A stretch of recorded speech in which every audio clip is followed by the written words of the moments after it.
Kayınların babasının yakınına taşıyacakmış. Neymiş? Ve baskına çok açıkmış.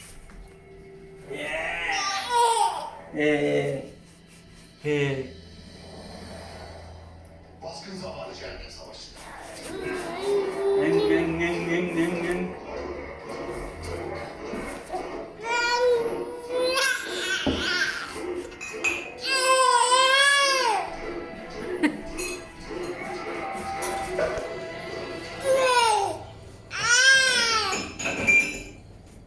Mahmeri Hatun çok iyi biridir.